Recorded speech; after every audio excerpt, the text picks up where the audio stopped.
I'm honestly in a bit of shock. Barcelona 4, Real Madrid nil. This was a very entertaining Clásico game, and we're going to break everything down in this special edition of Lengua de la Liga. And if you guys want more videos about the Spanish top flight, make sure you hit subscribe, drop a like on the video, and let us know your biggest takeaway down below. Good Lord, there's a lot to discuss here. Michael, welcome to Lengua de la Liga. I'll come to you first because this is your debut episode on the program. What was your biggest takeaway from this match? Barcelona are going to win the treble this season. Oh, man. And I'm not even joking. I'm not even joking. Okay. What we have seen so far this season, and I was very blessed and lucky enough to go to the game against Bayern Munich at the stadium. When I tell you, everybody, all the city, they believe in this team and they believe in Hansi Flick. Hansi Flick, he has built Thanos in a football team. You cannot stop these guys right now. Defensively, they're going to be a horror show because of the offside trap, and the attack is just deadly. Deadly. They were quiet the first half, but I have just been so impressed by Barcelona. It doesn't matter if they have a little bit of a lackadaisical first half. They're just going to fix up second half and destroy you. They have now scored 37 goals in 11 games in La Liga this season. 37 goals? Bro, they're winning the treble. I don't care what anybody says.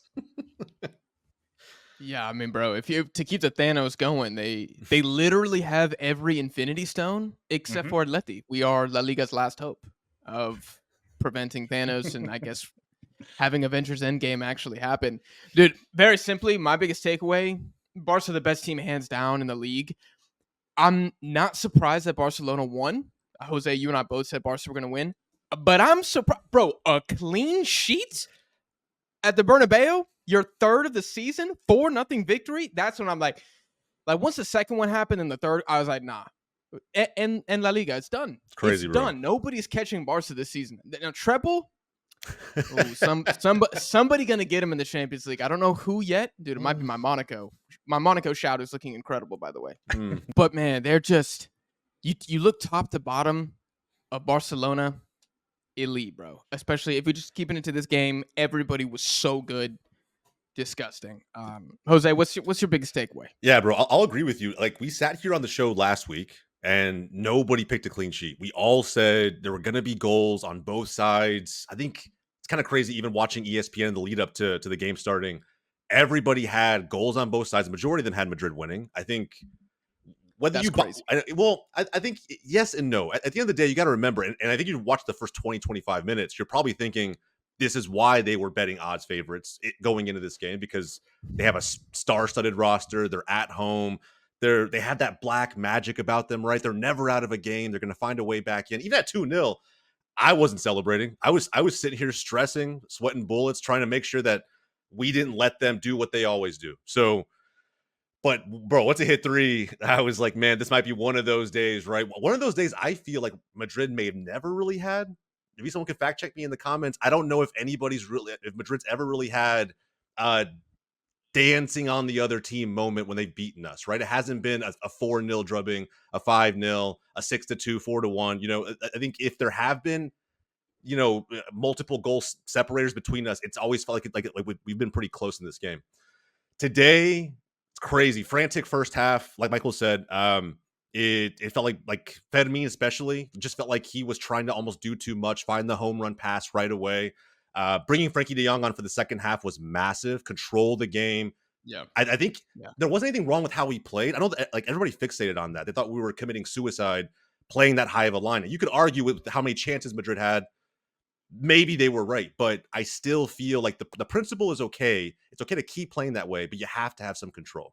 You have to be able to. Do you think that was the biggest difference between the first and second half? Do you think it is just putting Frankie de Jong in there and seeing a bit more of a patient, perhaps, approach from Barcelona? Or what would you say? That's to both of y'all, honestly. Yeah, I think so, and I'm sure Michael has his thoughts too. I think personally he was the noticeable difference maker. There might have been some other tactical moves that Hansi made around the pitch, but it felt like when Frankie came in, we started fast in the second half, but we also had control. We also had a lot of moments where even if they high pressed us, we played through it and broke it down and created more opportunities. Leva got 2 goals pretty quickly. So, yeah, man. I mean, biggest takeaway was that Barcelona, frankly, I hate to even say it. I'm not going to go as far as saying trouble, but we're back, baby. We're back. It feels really, really good. I really can't say it any other way.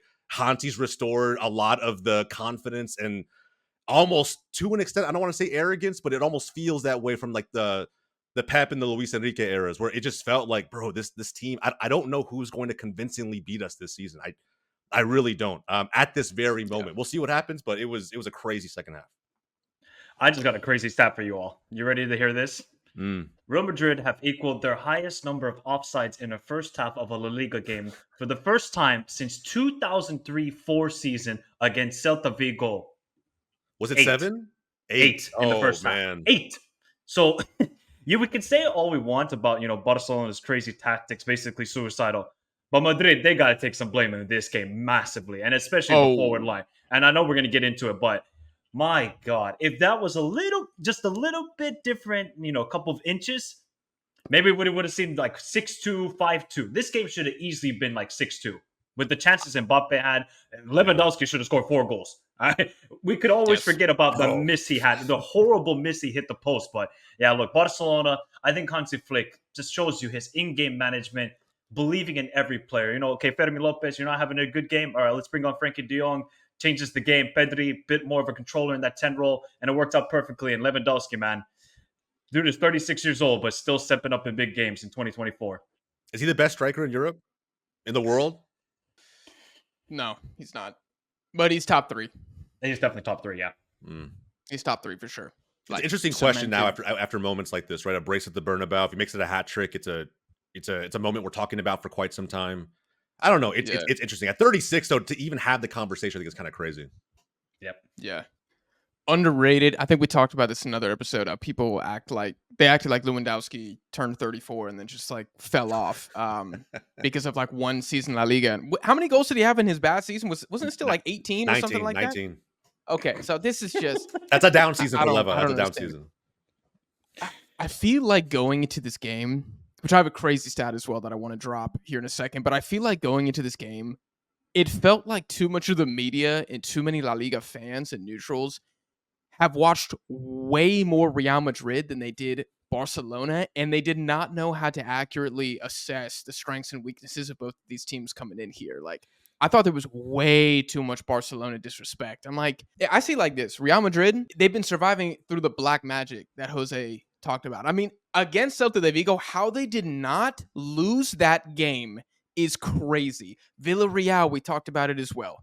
Villarreal, if they didn't have Barry up top, they probably get something in that game as well. Against Atleti, it was just a pretty trash game overall, and they didn't really do anything. They had a great remontada against Dortmund, and everybody feels like, they're back to being the best team in Europe. And it's like they've had some massive holes the entire season. I do want to talk about Real Madrid in a second, but another massive stat. The longest unbeaten run in La Liga history was Barcelona, 43 games from 2017 to 2018. Because Real Madrid lost today, their unbeaten streak ends at 42 and Barca preserved the record. I mean, just insane. Oh, man. Insane. That's insane. Guys, Michael, I'll come to you first here. Because for Real Madrid, did they deserve to lose by 4 goals? Maybe not, but it definitely was not the performance that their fans wanted to see. Who was the biggest loser from Real Madrid in this Clásico drubbing? Is there anybody else other than Mbappe? I mean, come on, man. Yes, I got one. You can't score past Iñaki Peña. Iñaki Peña was the dude that all Barca fans said, we don't want him. That's why they signed Szczesny. Because they're like, we might have Peña, but we're not really sold on him. So let's go get Szczesny, get him out of retirement. And you can't score past him. Mbappe was brought into this team to take it to a next level. Can we say that he's now maybe brought it down a level or a couple levels? Because then you look at the impact of Bellingham. Like, he's another player who's a big loser today. But I think Bellingham is really affected by Mbappe's positioning on the field. Because what did Bellingham do last season in both Clásicos? Get the game winner. And today, quiet. He had that one chance where he was through on goal, effed it up with the touch. But yeah, both of those players, I think, are massive losers today. And I kind of feel bad for Mbappe. But when you're brought in as a high caliber player. You're brought in as a Galactico to Real Madrid. You're expected to perform in El Clasico. If it's okay, if you don't perform against Celta Vigo, even though you got a goal, or if you don't perform against Cadiz, it's okay. But you have to show up in this game. And today, he was the worst player on the field, in my opinion. Yeah, I would agree. I try to take a more well-rounded approach to who I thought could be the biggest loser when I was watching. Like, it's kind of crazy with Mbappe. The question I kept asking myself was, is he is he actually a trash striker because he can't hold a line and realize that he's faster than literally anybody in that back line to begin with? Or is it Hansi Flick's offside trap is insane? And, it's like almost what do you give more weight to? I don't know. With Mbappe, I firmly believe he's not a striker. I think that this is what's plaguing him more than really anything else, is that he doesn't play this role well. Like, it's kind of crazy that they went out and got him. They have this insane roster of talent, but they still are missing a piece he can play off of in that front line. I don't want to give any credit to Mbappe because I agree with everything Michael said. If you sign someone that big, they are literally supposed to level you up, if not across the entire season, at least for the biggest game on the calendar. And this is it. He had to step up. He had more than a few opportunities, didn't do anything with them. And Yaki Peña, I'm not even back to backing him. He had a good game. Apologize. No. I've seen too much of Iñaki Peña. Save of the season in the first half. Fair. But again, football's a game of moments. And I still think he just needs a little more of that. I think if at any point Szczesny has to come in and replace him, it will almost justify a lot of the claims I've already made about Iñaki Peña as far as the season goes. Fantastic performance today. Fantastic. I'll give him his flowers for that. But a well-rounded approach, going back to that, I thought the only other biggest loser, and if you look at like Barca's side even, and I'll be a little critical here, I thought Yamal was very quiet the whole game up until he scored. Really? Up until he scored, I didn't think he... Dude, I don't know, bro. No, he had moments. He had moments, but this wasn't what anyone expected of Lamine Yamal going into this game. From my perspective, it just wasn't. Like, I think Rafa had a little more of a stamp, and granted, he's in fantastic form as well. But I think we were just expecting moments for Yamal to like take over, just as he's done in other scenarios. This felt like he had an okay game, kind of mid, and then he had the finish, and the finish was beautiful. I mean, perfect, exactly where it needed to be, high near post. No one's saving that. So look, good game all the way around, but I think the goal at the end did a lot for what was, by his standards, which is crazy to say at 17, a pretty mid game. Chime in, Michael. I don't know what to say, bro, because the guy's 17 years old. He got a goal. I can't criticize. It's a results-oriented business. I look at the moments of football where he's taking on Mendy, or he's coming in and like hitting a long ball and not finding his man. Multiple times that happened. It's just, again, the first half wasn't kind to him. He grew into the game, but it wasn't, what we've already seen, even against Bayern, 72 hours ago. I mean, if you want to continue with the stats, because this is going to be a stats galore Lingua de la Liga episode. He is the youngest goal scorer in El Clasico history today. Yep. Beat Fati, which is kind of crazy because I was super hyped about Fati when that happened. So, I mean, That's come on, insane. man. Yamal is just insane, bro. Even though he was pretty quiet today. I'm not taking away from Yamal. I was trying to have a different actually think Real Madrid did a pretty good job on him, though, with Camavinga and Mendy, sort of double teaming him outside on the wing, and they did pretty well. But you give this guy one chance, it's a golazo. That's how good he is. On the weak foot as well. I genuinely don't know if I can say there was a Barca player who was like a loser. No. Mm-hmm. I thought Dani Olmo was a little quiet when he came on. But if I'm calling him a loser, I'm kind of hating. Like, he was just, it's all right. Wasn't a great Dani Olmo substitute appearance. But to be like Dani Olmo fraud watch, I don't think you would say that about anybody. Maybe Fermin, I think maybe too. I think Fermin he had a decent game. I think he was trying to do too much. It felt like it was a little bit frantic. And he didn't give us the control that we needed. So again, this is me being nitpicky of my own team. Yeah, and that's totally fair. To close the Mbappe thing, I think people need to be a little more realistic sometimes with like defending Mbappe for these types of performances, because I know that there's the debate, should he be wide, should he be central? But I don't know if you guys agree. But in this game in particular, the mistakes he is making are basic footballing errors. It is not because he's central instead of playing as a left winger. That's not what 8 individual times this man was caught offsides. Like 8 times, bro. At what point? I mean, you can say Barca highline trap, dude. Inigo, freaking beast of a game. Kubarsi, that one tackle he had on Vinny Oh, right outside the box. Like, butter, bro. Insane Butter, baller. like, oh my God, insane. But this man was awful today. He had a couple one-on-one chances. He's just shooting it right at Peña. I mean, he was genuinely terrible in this game. I want to ask you guys, though, bigger loser from the rest of the Real Madrid squad, Vinicius or Jude Bellingham? Bellingham, I think. I just don't think he had any impact whatsoever in this game. He just didn't know what his sort of positioning was on the field, especially on the ball. Like, was he a little bit more central? Should he have gone more out wide? I feel like Bellingham was confused. Vinny, I just don't think he had the joy because Koundé this season, bro, he's been the best right back in all of Europe. He's been unbelievable, Koundé. So Vinny had a couple of good chances, especially in the first half where he beat Koundé and he went near post with that finish. He really should have went far post with that. With the shot, it didn't go in. I wouldn't really criticize Vinny too much. I think Bellingham more because, yeah, man, Bellingham also, you're brought in for the big money. You showed up last season, El Clasico. You showed up in a lot of games. But today, really, zero impact, I thought. You know, I think they're actually both kind of this.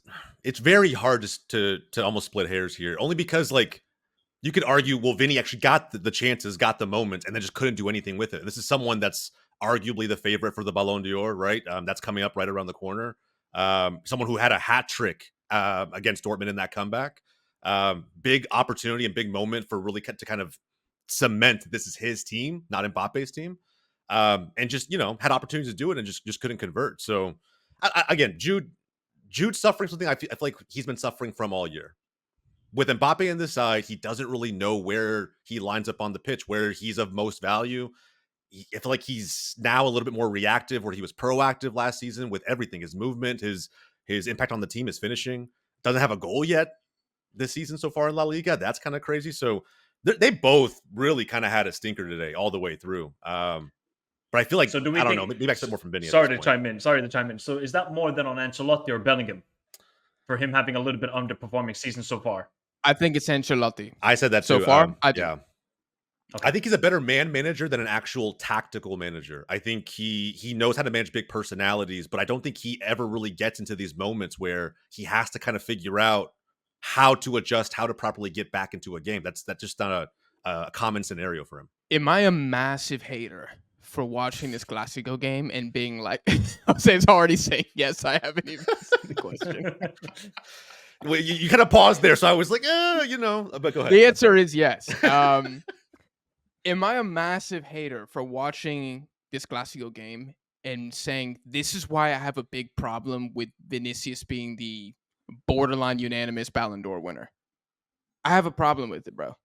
Like, I'm sorry, he did not. You're gonna tell me you're like hands down the best player in the world, and you did absolutely F all in this game outside of that one chance where he beats Koundé on a run.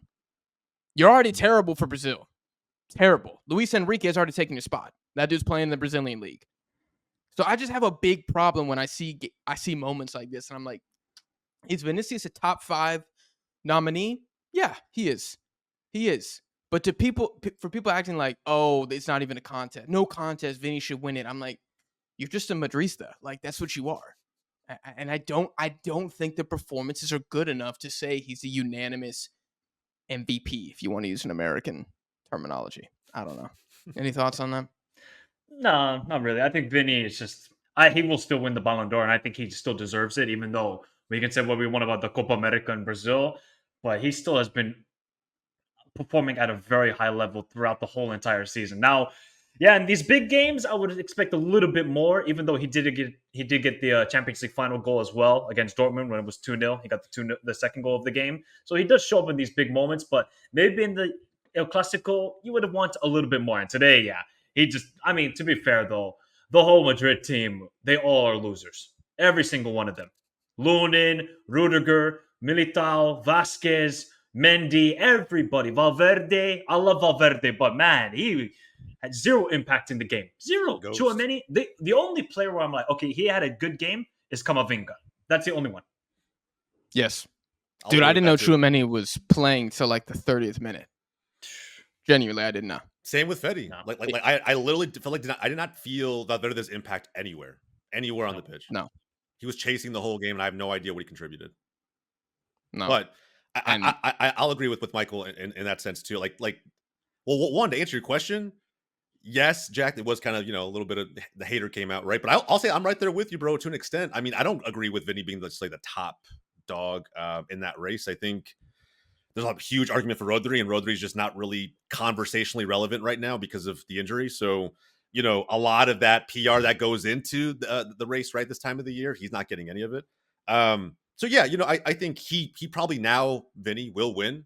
But I have said this even on other shows before, that I really just feel like he's going to win, but he's going to be the worst winner in history, in my opinion. I don't, and this is not like he's the worst player or isn't the best player in the world. Sure, maybe.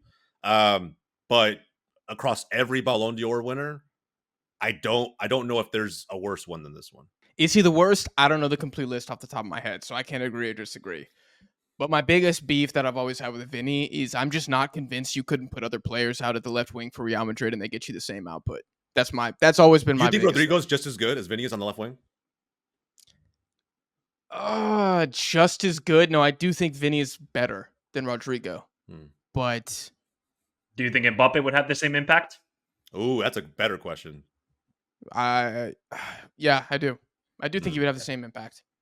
Dude, if Mbappe was out left and you had like a proper, this is hilarious because I feel like Lewandowski is kind of almost like the profile that Real Madrid need, or a Harry Kane. I mean, Jesus, these dudes would be cooking. And that's the thing. It's not like they're not cooking, but they're cooking on like low heat all the time. And the amount of talent on this squad, I think it's unacceptable. I want to say this very quickly about Militao. His marking on Lua's header is disgusting. It was an abomination. I have beef with that guy too. I'm like, dude, do not tell me Militao's a top 5 CB in the world. He makes mistakes for fun. For fun. All he had to do was jump. That's literally all he had to do was just jump. That's it. I mean, just to challenge it. Like that would have maybe thrown Leva off a little bit, but no, he had a clear free header. I was like, all right, cool. I'll take it. Clear header 6 yards out. Yeah. I mean, it's just, I don't know. Going to Barcelona really quick. Is there one player that you think we should highlight as like either the biggest winner or the player with the biggest stock up from this game? Has to be Inaki Peña. It has to be. Biggest stock, I probably. Like the biggest improvement for sure. I still think Leva is somewhat disrespected in a lot of conversations, so I will say Leva. I think a brace at the Bernabeu is crazy. He could have had hat trick. He could have had 4. He could have legitimately 4 goals today. I know Michael mentioned that earlier. It feels like he's going to have hopefully just one of those years, right? Where I think back to what did he say? There was an interview he did in the preseason where he mentioned he was going to score 30 plus goals this year. And he's already passed the halfway mark against that goal. It's just going to be one of those years for Leva. So I'm happy for him. Any closing thoughts about El Clasico? I mean, is there any hope of catching Barcelona in the league? Or I was just going to ask you guys, what do you think now for Real Madrid? Do they win any trophies this season? Do they win? Maybe the Champions League still, of course, Copa del Rey, but I think La Liga, it might be done already, people. I really don't see how Barcelona can dramatically fall off from these performances. Okay, maybe they'll squeak by some teams 2-1, 3-1. They're not going to constantly thrash teams 5-1, but these performances are incredible. And I'm looking at Real Madrid, I'm like, I'm not too sure with these guys, man. The juju is wearing off. That's for sure. They look like they got some draws on the schedule for sure. And a couple L's as well.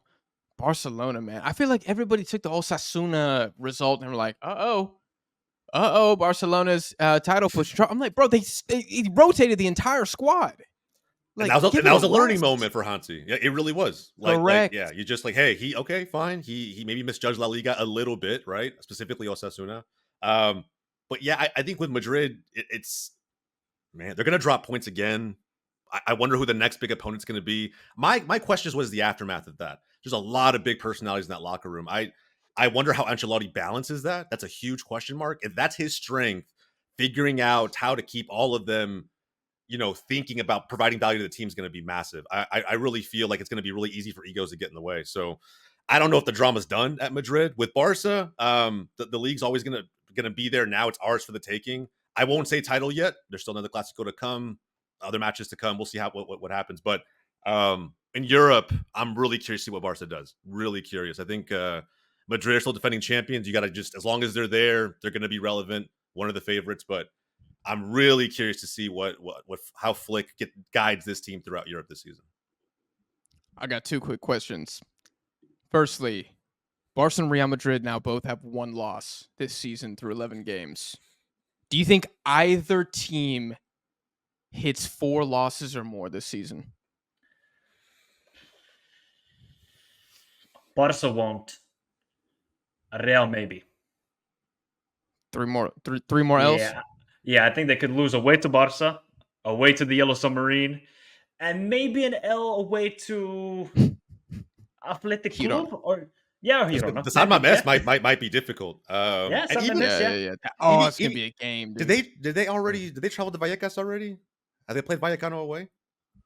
I think that one's gonna be tricky. Also for them. I mean, hell, even today, they pulled out a rabbit out of the hat a little bit with that red card and still got the result. I don't know, man. There's going to be some tricky fixtures on ahead for both teams, but I don't think Real is taking on some of the teams that you would expect to cause them problems in this league. So I don't know about 4 is still tough. I'm trying to think of past seasons where they've dropped 4 in a season. Yeah, I'm trying to look that up right now. Yeah, it's tough. Madrid's most likely, in my opinion, because of things that could unravel behind the scenes. This is a huge L to take. Like any season where Madrid's taken a massive L to Barca, a 4-0 drubbing, a 3-0, whatever it may be, there's usually an aftermath to that. So yeah, I think they're most likely. Yeah, I'm looking at the past tables. Looks like Real Madrid, obviously they have that massive unbeaten run, so they only had 1 L last season. Barcelona had 5 losses. Season before that, Barcelona had 6 losses. Real Madrid had 8.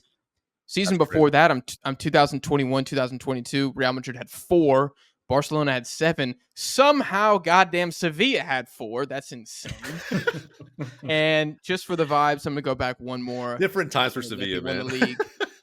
And Atleti and Real Madrid had 4 losses. Barcelona had 7. So it kind of seems like 4 or less is 4 is like a really good season for these sides. I think Barcelona can do it. I think Real Madrid. 4 to 6 range, somewhere in there for this season. Last question for you, Michael, because I've asked Jose this already, but I want to ask you before we end the episode. If you had to crown a La Liga player of the season right now, who would it be? Rafinha. Gotta give it to Rafinha. I think Jose, didn't you say Rafinha? Yeah, I said Rafa. I would either go Rafinha or Koundé, one of those 2 players. Ooh, Koundé's actually a low key shout. Yeah, Koundé's a low key. He's been unbelievable this season overall, just defensively going forward, pretty solid. He doesn't have the greatest attributes going forward, but yeah, Rafinha, he is the MVP of La Liga, and if you want to use NBA terms, the most improved player as well. He could win both of those awards this season. I mean, Hansi Flick, I thought this guy was from Easter Island. I was calling Rafinha from Easter Island. Just go give away your Brazilian passport. He has rediscovered the Brazilian passport. He has found the samba. He has found Copacabana Beach. This dude is unreal this season. Pretty quiet game today, but then he just gets that flick over Lunin and gets the goal. And I'm watching him play live also. He starts every single press for the team. He is so valuable for Hansi Flick's overall tactical idea into a football game. And yeah, I would give, so far, he is the MVP of La Liga. God, that's crazy, and Barca fans want to replace him. That's insane. If there's anybody out there who still wants to do that, bro, you're smoking something I've never even heard of. Like that's insane. And even the Barca fans that were loud in the summer, I didn't really understand it. I didn't get it. Even if you're so impressed with Lamine Yamal, there's no way you just get your arguably first or second best winger out of there. It doesn't make any sense. I can't lie though. Watching Rafinha in the past 2 seasons, I would have gotten rid of his ass ASAP. It's fair. I still think a lot of it was like Xavi ball. If I'm being honest, if you just look at the style now, it's like I expected him and Gavi to have the biggest improvements under someone like Flick. If Flick was going to revolutionize Barca at all, that was my thought coming into the season. I didn't know Leva was going to have it the way he did. Koundé's been insane. Inigo Martinez also just like a crazy. Holy hell, bro! I cannot believe it. Insane. Araújo doesn't have his spot when he comes back. Legitimately, Christensen, bro, you're so far down the pecking order, dude. Michael said most improved for Rafinha. I was thinking Inigo. Like, Crazy, Yeah, dude. yeah, him as well. Yeah. oh my There's a god. lot of guys I mean, that he was a benefited, beast but before, but yeah. I didn't expect this. Crazy, I man. didn't. Everybody was like, he's too slow to play in this high line. Coming into his prime, it looks like at 31 or 32, whatever he is. Like, it looks like he's coming into his prime. We got to shout out Kubarsi again, man. 17 years old, absolute beast of center back. I Peak cannot at believe regen. 17 years old. Holy that tackle he had, like you spoke about earlier, beast. It's a little disturbing how young some of these guys are. I'm like, Yep. dude, this Barca team is 6 set of the for 11, years. 21 years or younger. Insane, man. Crazy. It's just La Masia, biggest dub. yeah, seriously, bro. Saved us. Absolutely saved this club. Crazy, man. Crazy. If Jules Koundé won the player of the season, just a defender winning that award would go so hard. Yeah. So I personally, I would cast that vote. If they, if we're contacted by La Liga and they give us 3 official votes for player of the season, then yeah, it might have to go to Koundé. But guys, we're going to go ahead and end the episode there. This was your El Clasico special. We will be back for a shorter episode tomorrow covering the rest of La Liga. And again, another reminder, if you want more La Liga content from Dead Ball TV, make sure you hit subscribe. Let us know your thoughts down below in the comments. Drop a like on the video, and we'll see you guys in the next one.